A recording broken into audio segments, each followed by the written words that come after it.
Anas Kazib nous termine pendant le Zawaton. Il y a un extrait qui est sorti, sur la chaîne à gauche, le camarade de la chaîne à gauche. Allez suivre sa chaîne et allez suivre aussi son Twitter parce que à gauche, comme, beaucoup de personnes, alors parfois de droite, hein, j'ai vu Thaïs Descuffon par exemple, aussi qui s'est fait, hacker son Twitter, mais à gauche s'est fait hacker son Twitter par une espèce de fan d'Elon Musk, qui poste maintenant des trucs en mode, crypto, bitcoin Elon Musk quoi. Et donc à gauche avait un compte, je crois, genre à 15 000 ou 17 Rakam 000 aussi, abos. j'ai vu. Et ouais, Rakam le Rouge aussi. Enfin, il y a plein de comptes comme ça, qui ont été, hackés. Donc allez suivre le camarade à gauche, ça fera plaisir. On vous met tout dans la description pour que vous puissiez le suivre sur son X. Bref, on va parler du camarade Anas qui nous a taclé au Zawaton. Anas Kazib, si vous ne le connaissez pas, ça m'étonnerait. C'est un cheminot qui est, porte-parole de Révolution Permanente et qui est aussi candidat à l'élection présidentielle 2027 pour Révolution Permanente. On l'avait dit avant de le savoir avec le sein graphique et la prophétie, qu'il serait candidat. Il est candidat. Alors est-ce qu'il va avoir 500 signatures? Je crois qu'il avait eu 181 signatures en 2022. RP a bien grossi. Philippe Poutou ne se présente pas, donc il y a peut-être moyen que Anas réussisse à avoir signature. En tout cas, on lui souhaite. En tout cas, on lui souhaite, de les avoir. Ça permettra d'avoir quelqu'un qui gauchise un peu le débat, quelqu'un qui va, permettre, peut-être à des gens qui voulaient pas voter d'aller voter ou des choses comme ça. Pour, connaître un petit peu mieux Anas Kazim, n'hésitez pas à aller voir la vidéo que j'avais fait sur ma chaîne principale. J'ai fait un long entretien avec lui qui est assez intéressant où, justement on parle de son engagement à la fois syndical, son engagement militant. Vous pourrez découvrir le personnage. Moi j'aime beaucoup cet entretien, je trouve que c'est assez intéressant et puis c'est quelqu'un qui a une certaine franchise donc voilà, c'est cool même si on enfin j'en profite pour le dire parce qu'on taxe souvent Révolution Permanente sur la chaîne parce que, voilà, ils ont un peu le même avis que la CIA sur les questions internationales. Nous, ça nous agace un peu. On considère que l'anti-impérialisme, c'est quelque chose de central. Aujourd'hui, le capitalisme est, mondialisé et l'impérialisme est ce qui fait tenir le capitalisme, mondial et notamment les dissymétries, nord-sud et aussi, du coup, l'exploitation des prolétaires même dans les pays, du centre impérialiste et on considère que les trottes, à part peut-être, je sais pas, le POI ou même parfois le PCR est un peu moins pire, tu vois? Même si, bon, le PCR là nous explique, depuis peu que Cuba a rétabli le capitalisme, blabla. Enfin voilà, ça reste des trotskistes, mais il y a différentes nuances de trotte, mais en tout cas, Révolution permanente, lutte ouvrière, le NPA, c'est catastrophique sur, l'international et être catastrophique sur l'international, pour moi, c'est un red flag. Je préfère presque quelqu'un qui n'est pas communiste sur le plan, national, mais qui est pas catastrophique avec les pays qui sont les plus dans la merde, les plus dominés, que quelqu'un qui va avoir des grands discours dans un pays du centre impérialiste et qui, à côté de ça, va abandonner un peu lâchement quand il faut tenir tête face aux puissances du centre impérialiste, notamment aux États-Unis actuellement. Bah, On va passer du coup au réact. Je sais c pas ce que tu en penses, Chris. Est-ce que tu voulais rajouter quelque chose non, je là-dessus? rajoute Est-ce que ça j va? c'est parfait comme d'hab. Moi, je suis jamais les intros, alors je critique pas, mais du coup, non, non, c'est nickel. Je rajoute un truc, parce que c'était intéressant ce que tu disais sur ta, priorisation de la géopolitique. C'est aussi un biais qu'ont les trottes, que Samir Amin appelait l'occidentalocentrisme des trotskistes. On pourra vous mettre un texte en description là-dessus. Mais justement, ils sont très mauvais en géopolitique et en rapport centre-périphérie, parce que justement, leur logiciel prolétarien internationaliste, tu vois, fin 19e siècle, début 20e siècle, leur fait voir le rapport centre-périphérie comme un rapport secondaire, comme un rapport de nationalité du prolétariat, et non pas le rapport premier à l'échelle du monde et du capitalisme mondialisé d'extraction de la valeur. Et s'il faut bien comprendre ça, aujourd'hui, alors ça, faudrait qu'on y revienne. Aujourd'hui, le prolétariat le plus exploité du monde, c'est le prolétariat au centre. Et ça, c'est Oh paradoxal. la crise, l'occidental, quoi. Non, non, mais tu vois, Non, Chris a dit: «Je suis plus exploité, au centre qu'un mineur, de 12 ans, malien», quoi. non, non, mais j'ai expliqué pourquoi. Si on est marxiste, tu sais, c'est le rapport de taux d'exploitation avec le capital constant, les machines et ce que tu en retires comme taux de plus-value ensuite par rapport au travail. Et la concentration du prolétariat, sa diminution au centre, et le fait qu'il y a énormément de capital constant, de machines, etc., fait que en fait, on tire extrêmement de plus-value d'un tout petit peu. C'est un tout petit citron, tu vois, qui est très pressé au centre. Mais qui, justement, a des subsides. La vraie plus-value qui est retirée aujourd'hui dans le monde à globaliser du stade impérialiste, c'est la masse, c'est-à-dire la périphérie produit par ces masses énormes peut-être moins à l'échelle d'un prolétaire ou d'une masse de prolétaires de plus-value, mais ils sont tellement massifs et c'est tellement violenté que ce que le centre retire, c'est d'abord par la périphérie, beaucoup plus que par l'exploitation du prolétariat. Donc la crise de l'exploitation du prolétariat au centre oblige à massifier le rapport avec la périphérie et extraire facilement de la plus-value, sans avoir besoin de trop de capital, de trop de machines, etc., en se servant simplement de la force de travail de la périphérie. Et c'est ça qui est intéressant, c'est que justement parce que la périphérie et ses masses sont, par rapport à la formule de la valeur de Marx, etc., considérés comme moins exploités, c'est-à-dire qu'ils font moins de plus-value, en fait, ils sont beaucoup plus violentés. Et pourquoi je vais finir là-dessus pour qu'on se comprenne bien.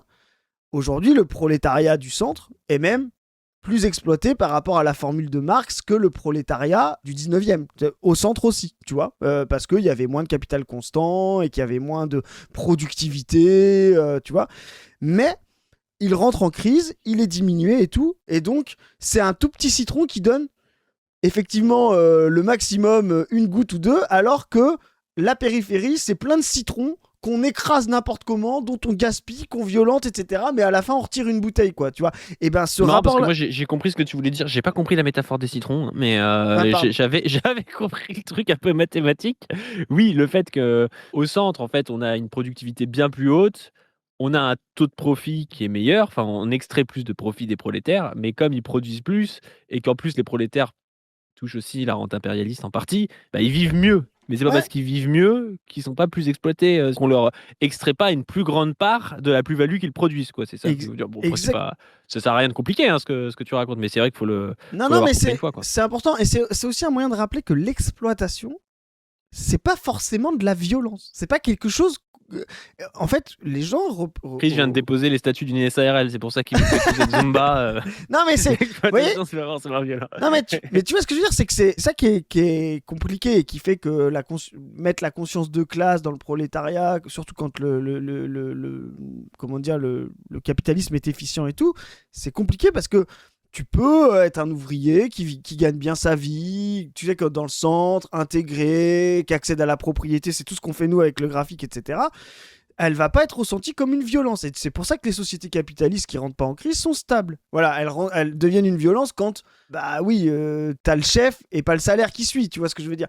Mais la périphérie ou le salariat archaïque, lui, il ressent la violence de la domination, de la coercition, du chef, etc., qui sont une forme d'organisation et de hiérarchie du travail qui sont violentes, mais qui sont pas forcément synonymes de surexploitation. Tu vois, et en fait, cette différente catégorie entre exploitation, domination et tout, on peut avoir une exploitation indolore, mais on peut pas avoir une domination indolore, tu vois, et une hiérarchie indolore. Oui, mais ça, on l'avait déjà dit, tout comme les serfs sous le féodalisme, ils sont pas exploités, parce qu'il n'y a pas de rapport capitaliste à l'époque. Pourtant, ça peut être ultra violent aussi. Exactement, les femmes dans le rapport domestique. Tu vois, l'esclavage, c'est une forme c'est pire.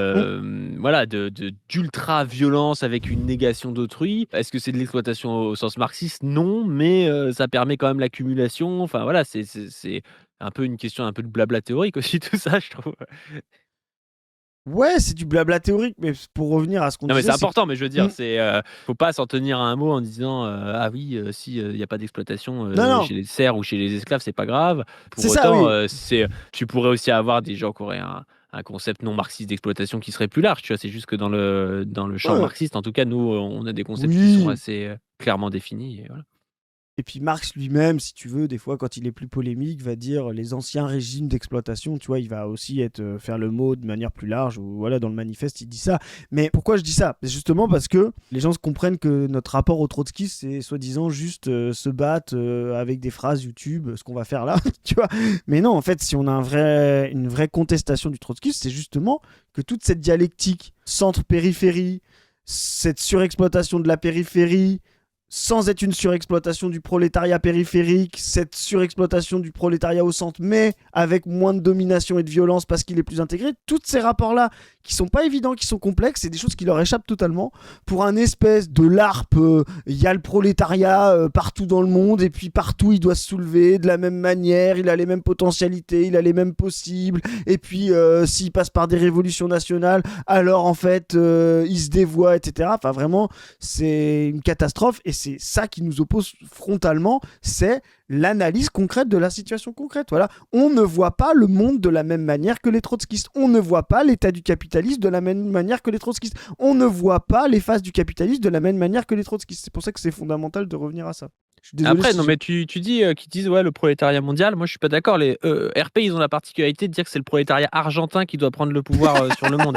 C'est un peu différent. C'est l'Argentine sur les 5 continents. RP, donc, c'est un peu différent. à commencer par les Malouines. Moi, je sais pas, j'étais peut-être un peu confus, c'était peut-être pas très clair, mais. Non, mais moi, je suis de la contradiction parce que je sais que les gens vont se poser ces questions dans les commentaires aussi. Mais Bref, c'est on peut important. passer à l'extrait, peut-être.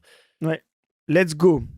Pour moi, par exemple, la PAD du team, pour les citer, la PAD du team, ils sont anti-impérialistes que avec Révolution Permanente. Tu vois ce que je veux dire? Mais dès que Mélenchon, il dit on a quand même les fait une 5 campagne océans. sur Cuba avec un film. Ouais, je pense qu'on tacle beaucoup de gens quand même sur l'impérialisme et que c'est un des thèmes qu'on travaille le plus. En tout cas, je pense que c'est notre thème de l'année 2026, d'avoir vraiment essayé de produire du contenu. On a suivi différents types de luttes en Bolivie, des élections au Pérou, en Colombie, ce qui se passe à Cuba. On a fait des vidéos historiques sur l'Iran, on a parlé de l'Iran, on a parlé évidemment de la Palestine. On a même à un moment donné essayé de faire des capsules plutôt larges sur l'Amérique latine en général, enfin des choses comme ça. Donc on en parle pas mal, notamment parce que on s'oppose aux trottes, mais on s'oppose aussi à la France insoumise parfois sur ces questions-là. On a tapé sur Thomas Porte, par exemple, quand il a dit l'Iran, blabla, la dictature, tu sais, sur Ramenei, un peu en mode... bon, Oui. tu sais, c'était un peu ni US, ni Ramenei, ou je sais pas quoi. Non, Alors Ramenei c'était venait d'être tué, enfin. ni chat, ni mola. Tu sais, c'était Oui, ça le. oui, c'est catastrophique. Donc on avait tapé sur Thomas Porte, on tape aussi sur la France insoumise quand ils sont là, enfin Mélenchon notamment sur la France sur les 5 continents. Mais il a un rapport particulier, tu vois, à la Kanaki, quand il dit oui, on va faire un référendum national pour l'indépendance de la Kanaki. Pourquoi est-ce qu'on fait un référendum avec les métropolitains pour savoir Moi, je suis d'accord avec. Moi, je suis d'accord avec ça, par contre. Moi, je suis d'accord avec ça. Pourquoi est-ce qu'on demanderait aux métropolitains moi, je pense qu'il faut. Je pense que la décolonisation, c'est un processus aussi métropolitain. Et je pense, par exemple, que. Non, mais je pense aussi. Il y a quand même de fortes chances que ce soit non, du coup, si tu veux. Mais non, je suis faux et absolument faux. Le référendum, par exemple, pour l'autodétermination du peuple algérien dans une période beaucoup plus raciste, etc., de janvier 1962, a existé. Et c'était un référendum en métropole pour savoir si le peuple algérien pouvait s'autodéterminer. Et la métropole a d'abord voté oui à 80% pour l'autodétermination du peuple algérien. Un référendum pour savoir si les Kanaks peuvent s'autodéterminer. Oui. Bah, si on fait ça, oui, d'accord, ce sera oui. C'est ça. C'est ça qu'il faut faire. C'est ça qu'il faut faire. Moi, si c'est un référendum, est-ce que la Kanaki doit se barrer de Ah non, il faut faire un il faut faire un référendum justement pour décoloniser les structures mentales françaises. Ça, je suis d'accord. Tu vois, je veux bien. Oui. C'est comme ça que ça a été fait avec l'Algérie. C'est ça qu'il veut Mélenchon. Oui, c'est ça qu'il veut Mélenchon. Il veut un référendum.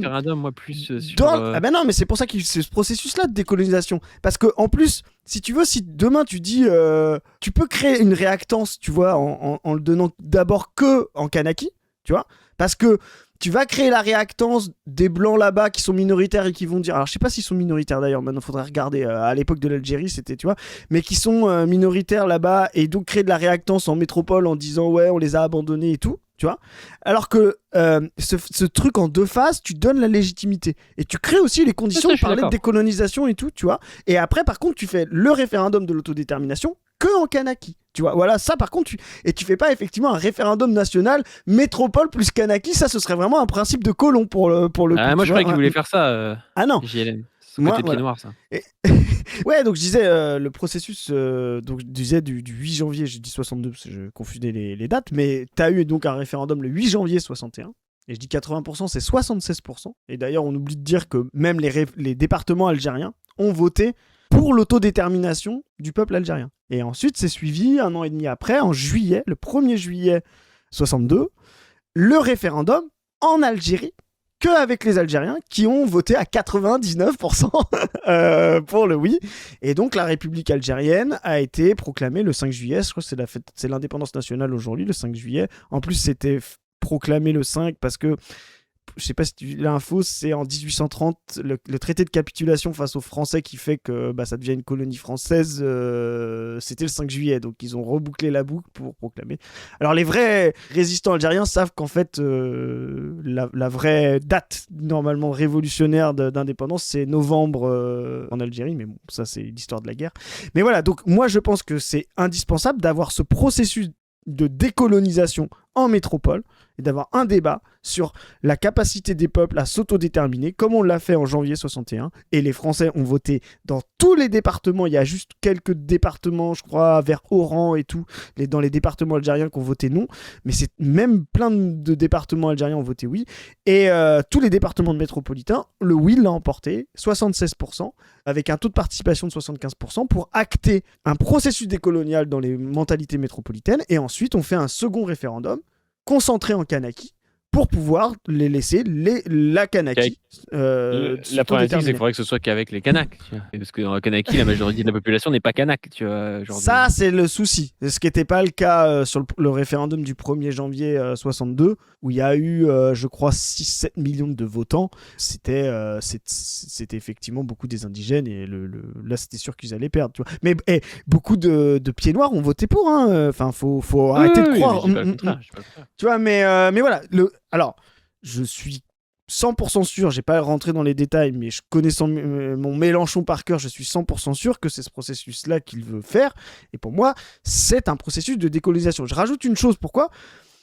Parce que demain, ne pas passer par la métropole et le référendum, c'est-à-dire la souveraineté populaire, la séparation d'un territoire, ça laisse aussi la voie à l'état administratif demain pour vendre un pays aux US. Tu vois, on peut l'imaginer. Si l'état administratif, sans passer par le référendum, se sépare de territoire, ça veut dire que demain, il peut aussi en coloniser, parce que ça veut dire que c'est tu peux avoir des processus un peu de type déstabilisation, où on fait voter, Exactement. je sais pas, par exemple Trump qui met la pression à la Guyane en promettant je sais pas quoi, et du coup, au lieu d'avoir une liberté pour les Guyanais qui voteraient par exemple l'indépendance, t'as juste la Guyane qui passe sous giron US, donc c'est de la merde. C'est ça.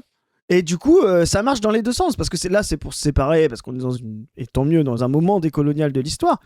Mais tu te dis, si tu laisses les gouvernements décider de quel pays, quels territoires sont les siens, tu peux aller dans l'autre sens. On peut dire le gouvernement va coloniser et tout. Moi, tu vois, par exemple, je suis pas sûr que dans les années 1880, si on avait fait un référendum pour savoir si on devait envoyer nos troupes, tu vois, en Algérie, en Afrique, se battre, mourir et tout, au service de la bourgeoisie française, je suis pas sûr qu'il y aurait eu l'assentiment populaire pour pouvoir valider la colonisation, tu vois. Donc, C'est sûr. Mais là, c'est drôle parce que du coup, Anas, pour revenir à lui, explique qu'on est anti-impérialiste que face à eux. Alors, peut-être que c'est vrai qu'on parle souvent, notamment depuis notre campagne anti-impérialiste des trottes, parce qu'ils sont cata sur l'anti-impérialisme, mais on parle aussi beaucoup de la France insoumise, tu vois. Et notamment la France sur les 5 continents, notamment quand il y a quelque chose qui est bien, on le dit, quand il y a quelque chose qui est pas bien, on le dit aussi. Donc je pense qu'ils suivent pas forcément ce qu'on fait, mais typiquement eux, en fait, ils sont un peu caricaturaux avec la France insoumise, ils taquent tout le temps la France insoumise. Donc du coup, peut-être qu'ils sont pas très écoutés dans la France insoumise. Nous, je pense qu'on tacle la France insoumise sur leurs défauts, peut-être que ça fait plus évoluer les lignes aussi, ou en tout cas que ça met plus la pression que eux. Moi, je pense que c'est plutôt une meilleure stratégie, en tout cas. Ouais. C'est pas juste de dire qu'on tacle jamais la France insoumise, quoi. Mais c'est n'importe quoi. Et enfin, tu vas voir, c'est pire après. Surtout sur l'anti-impérialisme. Mais c'est ça, nous on fait nos propres campagnes anti-impérialistes, donc comme tu dis, on a tapé sur tout le monde. Et il me semble pas non plus que la France insoumise soit un mouvement communiste révolutionnaire, tu vois. Donc c'est que on n'en attend pas la même chose non plus, donc forcément. Non, et puis sur l'anti-impérialiste, ils sont plutôt meilleurs que RP. C'est ça. Non mais il faut le dire quand même. Exactement. Je préfère l'avis de la France insoumise sur le Venezuela et sur l'Ukraine. Je sais pas moi, l'Ukraine que l'avis de RP.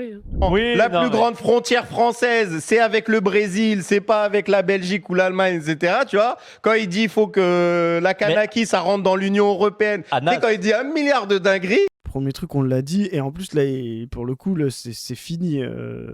Tu vois bien le changement qu'il y a avec le référendum d'autodétermination. Donc, tu vois, vraiment, moi c'est dommage parce que c'est de la mauvaise foi. Nous, on n'est jamais de mauvaise foi avec eux. Tu vois, alors, on est un peu agressif, on est un peu titillant, mais on n'est jamais de mauvaise foi. Tout ce qu'ils disent, on lit leur texte. Ouais, on lit leur texte, on lit leur truc. Après, c'est le problème aussi. Je pense qu'à un moment donné, peut-être qu'ils regardent pas forcément ce qu'on fait, qu'il a le droit, tu vois.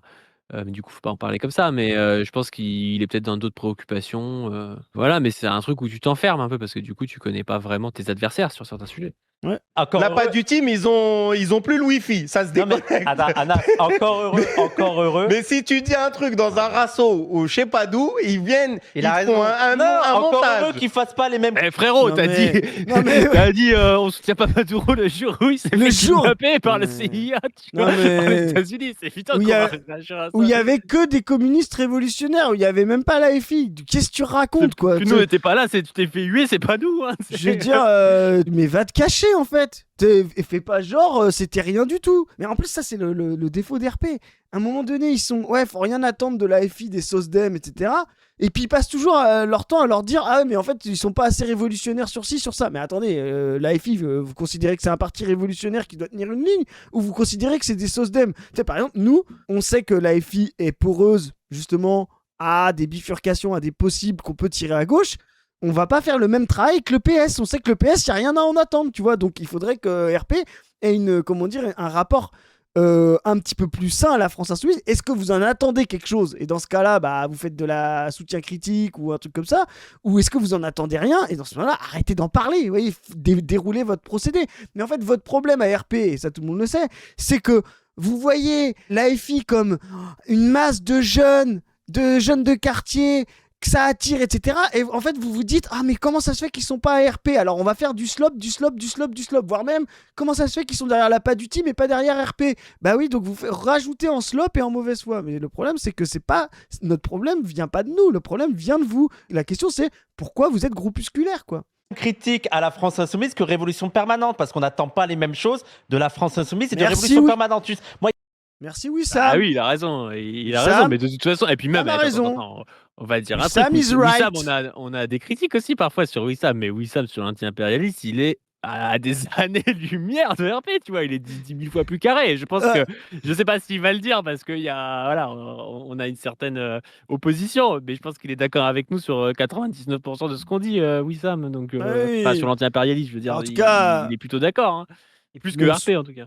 Puis même son asso PDH et QG, tu vois, sont beaucoup plus alignés avec nous. Enfin, je veux dire, on se retrouve dans toutes les analyses de Statis quand il y va. Enfin voilà, c'est vraiment. Et d'ailleurs, c'est intéressant ça parce que il dit ça, Wissam, ça nous défend là dans le cas du débat, mais parce qu'en fait, PDH, ils ont ce même rapport-là.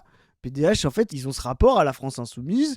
Où effectivement sur l'anti-impérialisme des fois il y a des choses ils sont pas tout à fait d'accord, sur l'antiracisme ou tu vois, mais ils savent qu'ils peuvent en attendre quelque chose, donc ils savent ce qu'ils peuvent en attendre, ce qu'ils peuvent pas en attendre, ils essayent de pousser des lignes, ils font le soutien critique et ils appellent à voter pour la France Insoumise et ils savent très bien qu'il y a moyen de manœuvrer, ils sont pas là à jouer du slop anti-France Insoumise pour pouvoir capter des voix, au contraire ils savent que c'est dans le soutien critique que ça se construit justement un pôle un peu plus à gauche, un peu plus antiraciste que le centre de gravité si on laisse la FI toute seule, quoi. Et d'ailleurs, c'est intéressant parce que si tu veux, Wissam, par exemple, sur Maduro, je pense qu'il n'est pas d'accord avec nous, tu vois. Je pense que fondamentalement, il pense que Maduro a un peu trahi, que le chavisme s'est embourbé. Alors on peut aussi avoir parfois ces critiques-là, mais je veux dire, nous on pense que Maduro est dans la continuité du chavisme, que Chavez aurait probablement eu les mêmes problèmes que Maduro avec la crise du pétrole, avec les sanctions et tout ça.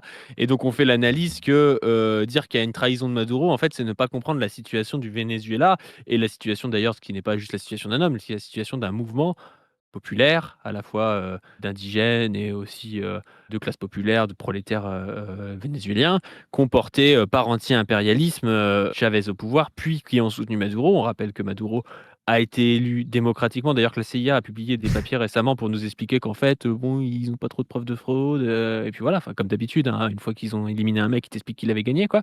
Et en fait, je pense que sur Maduro, on pouvait avoir un débat, tu vois, en privé avec Wissam. Mais le jour où Maduro se fait kidnapper, Wissam, il dit attendez, le procès de Maduro, on pourra peut-être le faire dans 10 ans, on pourra peut-être en parler un autre jour. C'est pas le problème.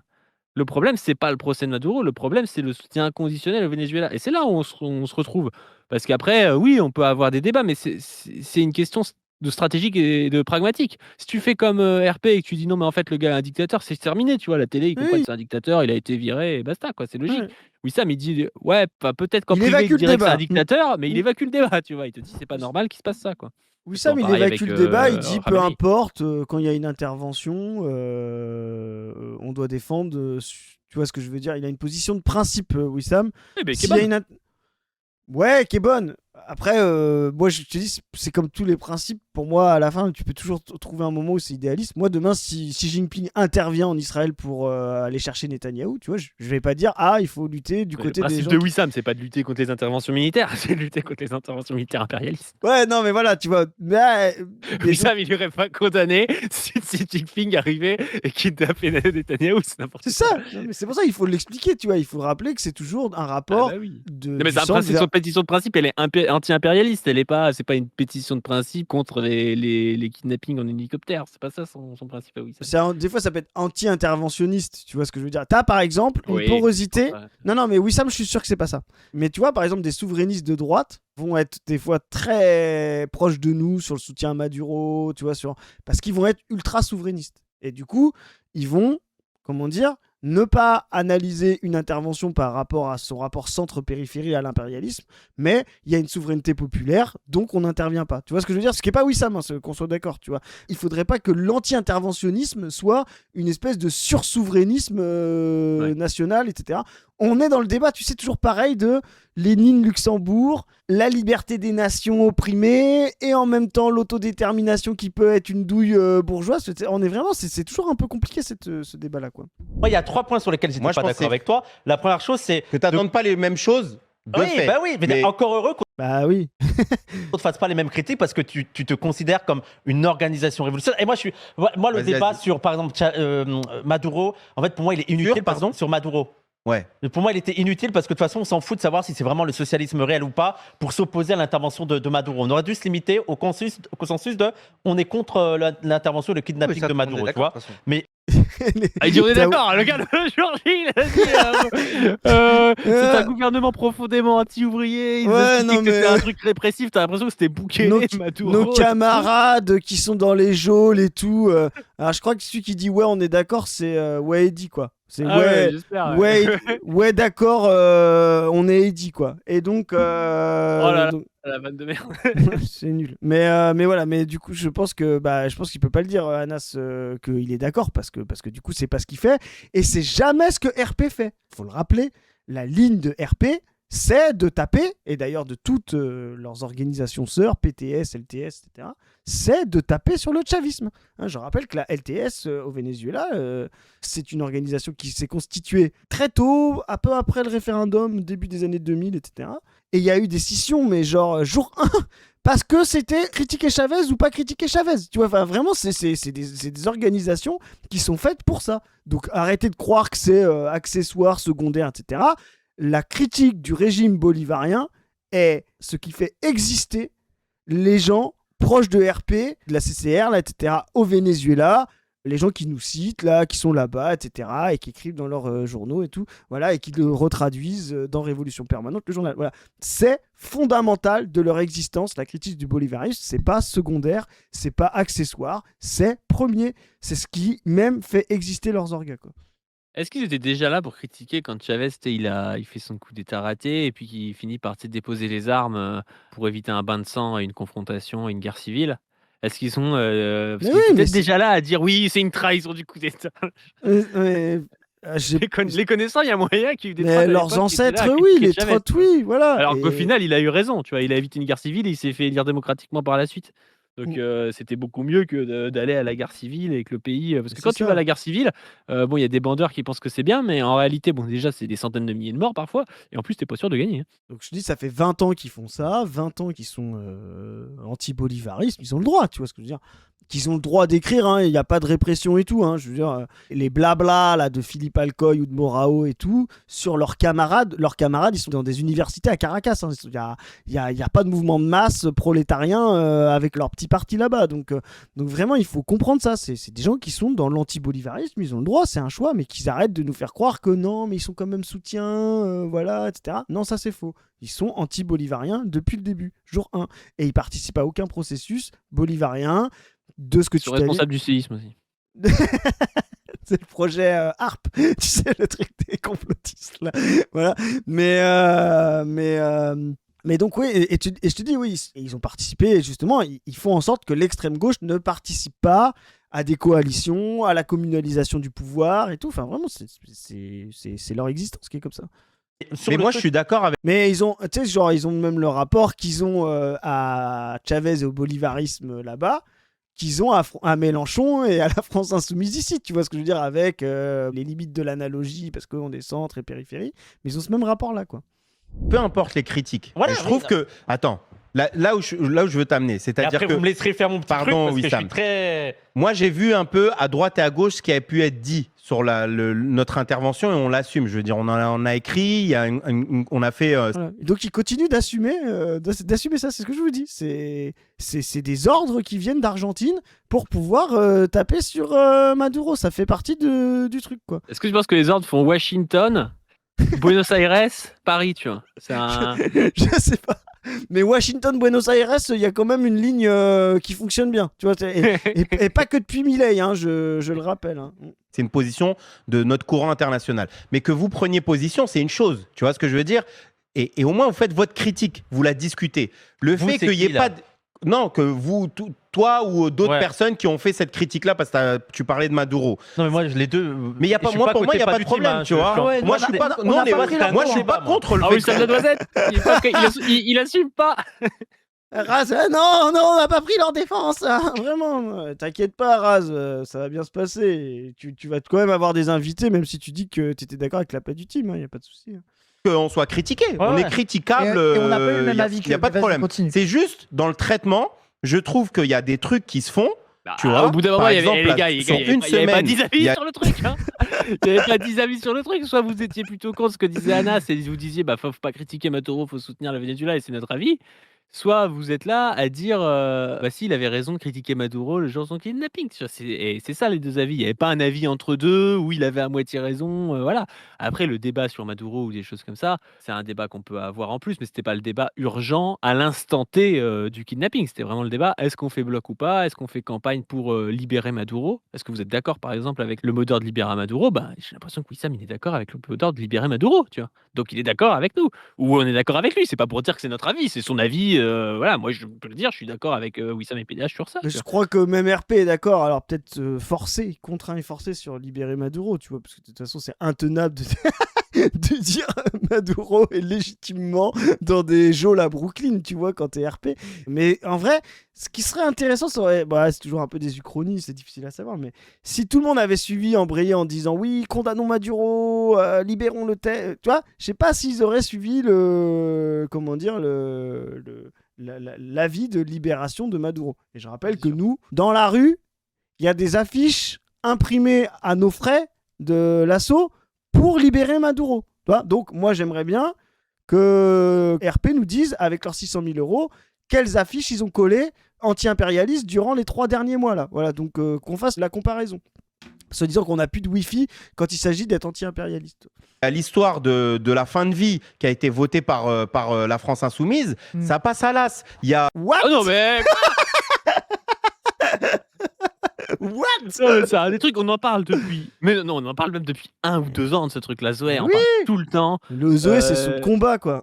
Et oui, et en plus, elle explique tout le temps qu'il y a une personne qui a voté contre la France Insoumise, c'est Sophia Chikirou, et le reste, c'est désodoré avec les discours sur il faut savoir éteindre la lumière et tout ça. Allez voir les capsules d'ailleurs qu'on a fait. Cloué, c'est n'importe quoi. Adrien, on t'aime bien, mais là... On peut pas dire qu'on n'a pas lutté sur la loi fin de vie contre la France Insoumise. Je pense que tout le monde l'a vu. Hein. Et on a littéralement ressorti, donc, comme tu dis, on a déjà fait une vidéo dès le départ. Sur le validisme, tout ça. Voilà. Zoé, elle a fait des trades. Enfin, tu vois, je veux dire, elle a remis en avant des paroles anti-validisme, etc. C'est un truc qu'on pense, nous, concrètement, le validisme, comment le capitalisme est un validisme, parce que justement, ce qu'on disait en intro, l'extraction de plus-value nécessite une normalisation de la force, de la capacité, donc de la validité. Et donc, on a ressorti la vidéo faite il y a quoi? Tu disais, il y a 1 an, 1 an et demi. Ouais. Avec une nouvelle intro pour la remise en contexte. Mais vraiment, c'est malhonnête, quoi. Là, c'est totalement malhonnête. C'est littéralement un de nos combats, pour le coup, les plus oppositionnels avec la France Insoumise, quoi. Et tous les gens qui nous font croire que, à 1 an de l'élection, je vous le dis, à 1 mois de l'élection, si la FI fait une dinguerie, on le dira. Mais de toute façon, c'est pas un problème. Nous, on dit qu'il faut quand même voter pour la France Insoumise. C'est pas. Il n'y a pas d'autres espaces. Puis nous, on l'entend pas dessus pour des trucs montés par les médias, Barbara Exactement. Butt, je sais pas quoi, tu vois. C'est Mm. pour des vraies oppositions de Ça- ligne. Et puis en plus, qui sont fines, je veux dire, sur la fin de vie, qu'on soit clair, on l'a dit plusieurs fois, mais nous, on n'est pas contre de tout temps, en tout lieu, le fait que les gens puissent choisir l'euthanasie. On est contre dans cette société-là et on pense que c'est très très risqué dans une société où le système de soins est à l'agonie à cause des politiques néolibérales et où le validisme est encore quelque chose qui s'intensifie.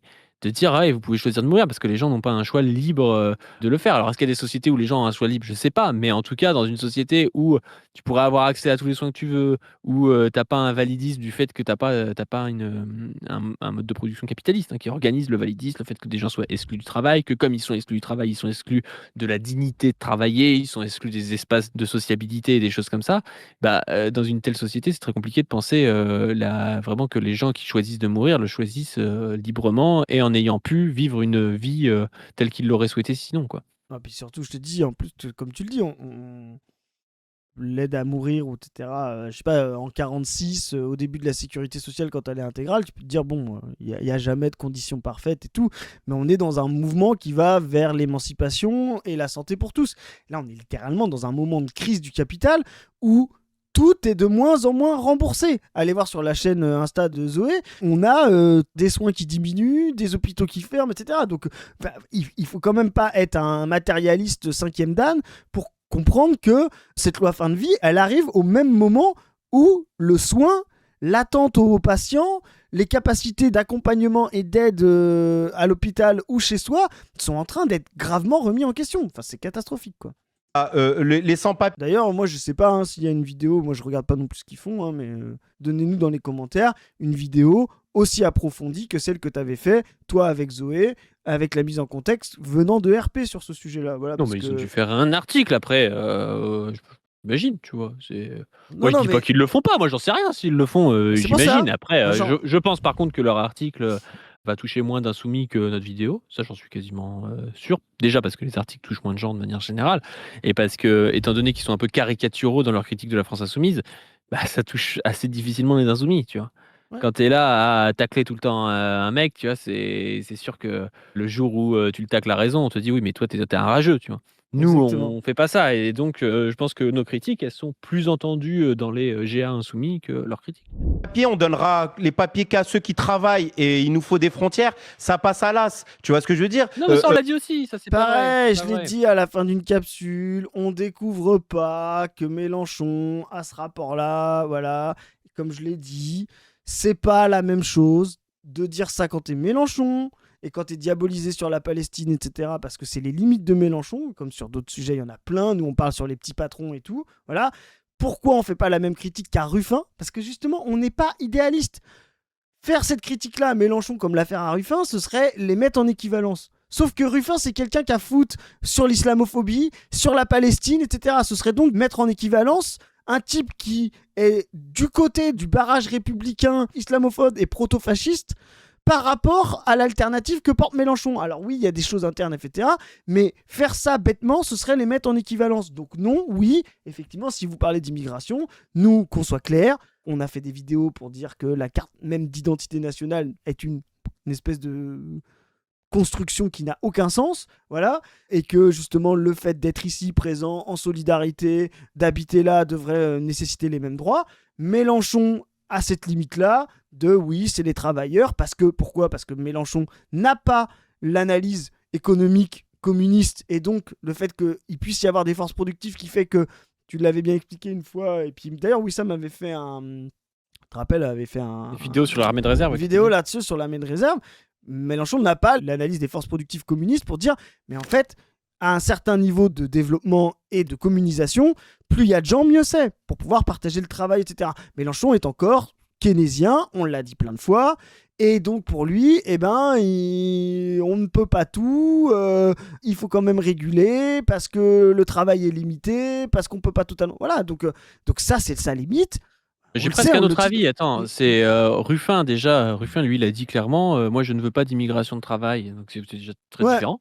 Ruffin, il te dit maintenant je veux pas d'immigration de travail. Et en plus, si tu regardes bien, et déjà, avoir quelqu'un qui arriverait au pouvoir, qui dirait on régularise les travailleurs sans papier, qui ne va pas faire de la chasse aux mineurs immigrés, Mmh. qui va pas enlever les droits de protection des femmes enceintes immigrées, tu vois. Enfin, et déjà, Les c'est enfants 95% des scolarisés. immigrés en réalité, tu vois. Si tu protèges les mineurs, les gens en situation de vulnérabilité, les gens avec un vrai droit d'asile et les travailleurs, sachant que l'immense majorité des gens en âge de travailler qui sont immigrés, qui viennent en France, ils veulent travailler, tu vois. Tu as déjà ouais, 90-95% des gens qui sont concernés. Donc évidemment, c'est beaucoup plus simple et nous, ce qu'on souhaite, c'est de militer sur le donner à tout le monde. C'est-à-dire de ne pas dire: «Ah oui, toi, c'est tel sous-cas, donc tu as le droit et toi, tu rentres pas dans les petites cases et tout». De le donner à tout le monde. Parce qu'on considère que l'idée même de préférence nationale, hein, parce que quand on critique la carte nationale d'identité, c'est pas pour critiquer le fait qu'on ait un registre où on peut avoir notre identité. C'est le Oui. fait qu'il y ait une préférence nationale et que selon si tu es né à 200 mètres de la frontière ou pas, tu as le droit à ci, tu as le droit à ça. Alors que de fait, tu vis au même endroit que la personne, tu travailles ou non comme la personne à côté de toi pour les mêmes raisons. Enfin, il n'y a aucune raison du coup que tu n'aies pas les mêmes droits et devoirs envers la société, quoi. Mmh. Mais bref, déjà, c'est une avancée qui est quand même conséquente, je trouve, de dire ça et c'est un peu le maximum qu'on peut attendre de quelqu'un comme Mélenchon, je pense. Et ce que tu dis est très intéressant parce que c'est tout le rapport justement, tu sais, ce que nous on essaye de penser entre les élections, vraiment un impensé de RP. Eux, ils le voient comme une tribune, ils ont l'impression que, je te dis, comme il y a 100 ans. Ce rapport de demain tu fais élire Mélenchon, tout le rapport progressiste qu'il a te permet beaucoup plus facilement par la rue, par les associations, etc., de le pousser encore plus à gauche. Un peu comme, tu sais, 36. En 36, il n'y a pas les 40 heures, il n'y a pas les congés payés, mais le fait que ce soit des gens de gauche, Front Populaire, qui soient rentrés au gouvernement, ça permet de pouvoir pousser ces choses-là dans la rue et que les autres en face n'aient pas la légitimité de tirer à vue comme si c'était des droitards ou des conservateurs, tu vois. Et donc, ce que tu viens de dire là est fondamental et c'est cette articulation que n'arrive pas à comprendre RP, c'est de se dire Mélenchon au pouvoir étant le maximum de bifurcation possible pour un parti capable d'être élu dans les masses, etc., adéquat à la période et tout, ça permet de le pousser un peu plus loin parce que, comme tu l'as dit, bah oui, si tu as maximisé ça sur les gens qui travaillent, etc., bah pareil, les femmes enceintes, les vieillards, comme on disait à la Révolution, les enfants scolarisés, tu vas pas non plus les mettre dans des charters, tu vois ce que je veux dire. Donc c'est vraiment fondamental de se dire Mélenchon offre des nouvelles possibilités que n'offrirait pas Ruffin, que n'offrirait pas Retailleau, même si à un moment donné tu as trouvé une phrase qui te semble être la même chose, quoi. Et ça, c'est vraiment une analyse idéaliste de prendre le propos indépendamment de tout le corpus et de tout ce qui doit être fait de la France insoumise, quoi. De toute façon, c'est le problème de RP, hein. On l'a déjà dit plusieurs fois, il n'y a pas d'analyse matérialiste dans leurs articles. Non mais, il y a presque du complotisme, c'est-à-dire que tout est dû à la bureaucratie syndicale et des partis. La situation à Cuba, c'est dû à la bureaucratie. Tu comprends rien aux enjeux internationaux et tout, c'est la bureaucratie comme ça d'un coup, comme si, tu avais des choix libres et éclairés des dirigeants cubains qui se réveillent 60 ans après la révolution pour rendre le pays capitaliste. Tu as constamment en fait l'invocation de volonté individuelle de mauvais dirigeants. Ce qui est vraiment pour le coup, moi je trouve du complotisme, tu vois? Ou un état d'esprit de ce type-là, quoi. De type de, pas dans le sens, il y a des complots machin, partout, mais dans le sens, il y a des volontés individuelles des dirigeants pour, faire chier les travailleurs, pour, empêcher la révolution, sans comprendre en fait les dynamiques qui sont là-dedans. Pourquoi est-ce que, Cuba avait des possibilités dans les années 60 qu'elle a pas aujourd'hui? Pourquoi est-ce que la CGT avait des possibilités dans les années 60 qu'elle a pas aujourd'hui? Des choses comme ça, où il faut des analyses sur, par exemple, le fait que, aujourd'hui, parfois tu fais une grève, dans un secteur en France, tu peux mettre en grève tout le monde dans le secteur, mais en fait ça va être, compensé à l'international par, la Belgique, par, l'Allemagne, l'Italie. Du coup, il faut arriver à créer des réseaux internationaux, ce qui est quand même extrêmement compliqué au niveau syndical. Tu vas avoir aussi parfois, des statuts que tu vas obtenir, mais du coup un passage par de la sous-traitance, par de l'intérim, enfin, il y a tout un tas de stratégies qui ont été mises en place par la bourgeoisie, ces, 50 dernières années qui, ont permis de mettre à mal le syndicalisme, quoi. Et tu peux pas juste dire: «Ah oui, c'est la bureaucratie syndicale en fait, voilà, Sophie Binet, elle veut nous faire chier». Enfin, c'est un peu ridicule, je trouve, comme analyse. Il y a pas d'analyse matérialiste derrière ça. Et là, c'est pareil sur, la France insoumise. Je vais te poser la vraie question. À quelle classe sociale parle la France insoumise?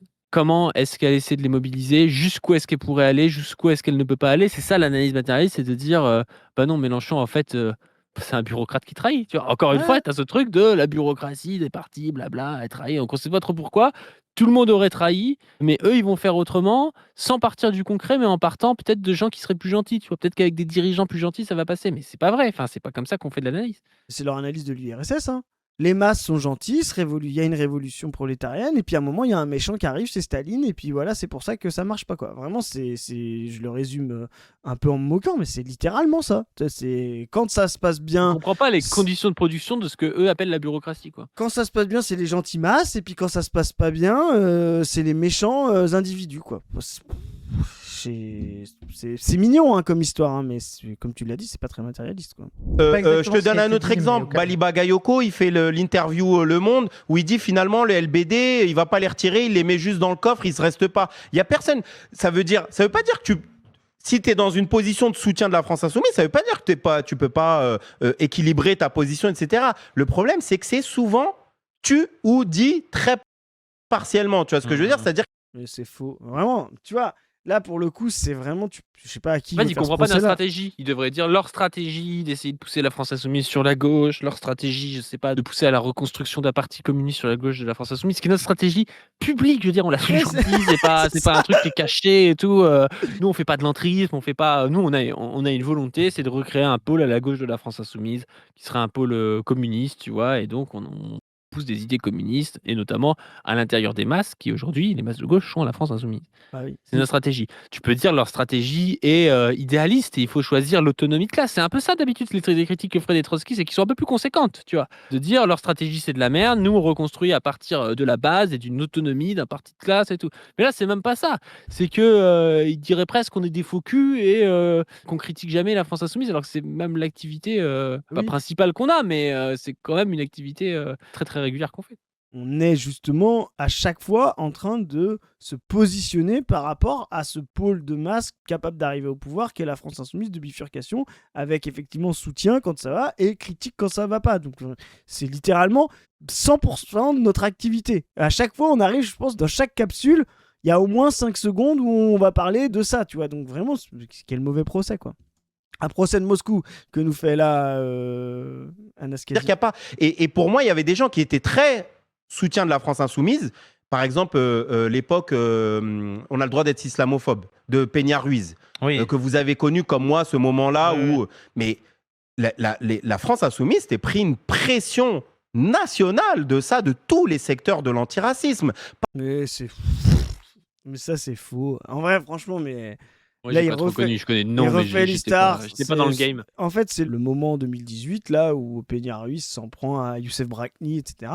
Et en fait, clairement, c'est pas la pression nationale, c'est déjà la France insoumise en interne, post-2017, qui comprend où sont ses votants en 2017, et c'est ça ce que mais là, pour le coup, c'est marrant, parce qu'il a les mêmes analyses que Kuzmanovic. C'est un truc de fou.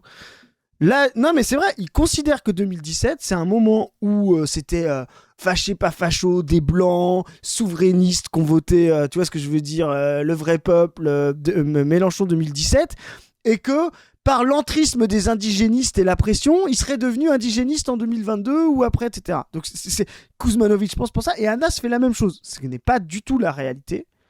Après, c'est un peu le truc de Boutel, tu vois, si, c'est un peu le putain de guerre. Hein. Ah oui, mais c'est faux. La réalité de 2017, c'est que Mélenchon fait une campagne très populiste où il n'utilise pas le signifiant gauche comme dirait Chantal Mouffe parce que c'est un signifiant qui porte trop de, tu vois, avec Hollande. Et donc, mais voilà, et il n'utilise pas ce signifiant gauche parce que justement, avec on sort de Hollande, donc c'est pas possible. Et donc, il fait une campagne très populiste. Il se trouve que dès fin 2017, début 2018, l'analyse des votes, où ça a voté à fond, voilà, on voit que ça commence à émerger dans les quartiers populaires, chez un certain prolétariat et tout. Et donc là, Coquerel et compagnie commencent à s'interroger sur effectivement le rapport à l'antiracisme, comment on mobilise, tu vois, je veux dire, le peuple français, le signifiant France, bleu, blanc, rouge, tout en étant ultra antiraciste. Et donc, la ligne Peña Ruiz, laïcarde, est déjà en train d'être mis en question fin 2017, début 2018. Et quand, justement, il y a ce problème aux universités d'été, ils se font pas huer d'abord sous pression. Il n'y a pas un assentiment de tout le monde à Peña Ruiz. Il y a littéralement une bagarre générale, une bataille au sein des amphis de France Insoumise en 2018, et c'est soutenu directement par la France Insoumise, sans pression. Voilà.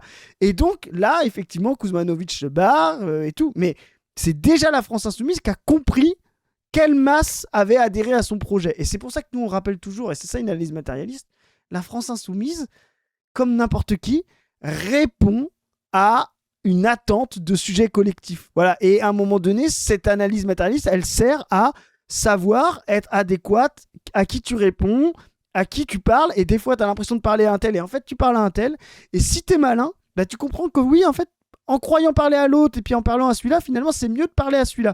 Et là, tu te réadaptes. Voilà. Et ben, c'est ce qu'a fait la France insoumise. Elle est tombée sur un peuple jeune, racisé, antiraciste, de quartier populaire, souvent surdiplômé, féminisé. Et elle a compris que c'était ce peuple-là, ce qu'ils appellent la Nouvelle-France aujourd'hui, dès fin 2017, qu'il fallait mobiliser pour gagner. Voilà. Donc vraiment, le côté, la pression des indigènes, etc., nationale. La pression nationale antiraciste pour taper sur Péniaruiz. Il sait dans quel monde on vit. Vraiment, c'est vraiment. Il sait qu'il y a 2% de la population qui connaissent Péniaruiz. Non, mais et voilà. En plus de ça, si la France insoumise bougeait par rapport à la pression, aujourd'hui, serait en mode. Mais elle serait pro Péniaruiz. Tu sais, elle serait à moitié sioniste. Hein. C'est ça, ce serait pas Youssef qui aurait été défendu à l'époque, ça aurait été Péniaruiz. Donc vraiment, mais. Ah oui, il y a plus de pression contre les militants antiracistes que contre les islamophobes dans ce pays. Voilà, c'est n'importe quoi. Bon, c'est fini. Yes. Bon, on va s'arrêter là. N'hésitez pas, comme d'habitude, à nous dire ce que vous en avez pensé. N'hésitez pas aussi à aller voir notre film, justement, qui s'appelle Cuba, ou la solidarité anti-impérialiste, et ça c'est le sous-titre, et le titre c'est À l'assaut du ciel. Il y a des projections en ce moment, allez sur notre site la-brèche.org pour voir s'il y a une projection proche de chez vous. N'hésitez pas aussi à organiser des projections s'il n'y en a pas des proches de chez vous. Vous êtes un petit groupe, vous êtes une section de Révolution Permanente et vous êtes déjà ratissionné, vous organisez la venue de Chris et une projection et une projection de notre film. Vous êtes un GA insoumis, vous êtes une UL CGT ou que sais-je. Vous pouvez organiser ça. Vous pouvez même, si vous n'avez pas de groupe réel constitué mais que vous voulez projeter ça avec des amis, puis des gens qui vont venir. N'hésitez pas aussi à aller voir dans vos spams quand vous avez demandé la projection, parce que parfois nos mails arrivent dans vos spams quand on vous répond. Dites tout sur la projection si vous savez, ça nous aide quand même d'avoir l'adresse, d'avoir l'heure, même si c'est en préparation, vous pouvez le mettre dans un mot en disant en fait, voilà, c'est en cours de validation. N'hésitez pas aussi à donner sur le Tipeee, à vous abonner à cette chaîne, à aller voir sur On ne veut plus. Alors, On ne veut plus en pause actuellement parce que c'est l'été, c'est la petite pause d'été pour revenir mieux pour la rentrée. Mais il y a plein d'interviews à voir et revoir sur la chaîne. Super boulot, on les salue, l'équipe ONVP, c'est top ce qu'ils font. Ah, grande fierté, ça s'est lancé quand même assez rapidement. Je trouve là, en 6 mois, ça a vraiment augmenté en qualité. Ce qui se passe là-bas, c'est super. Super allez voir la revue, Position. Les chroniques de l'exploitation, les voix de l'exploitation aussi en podcast. Et sur ce, on vous dit à plus. Salut les gens.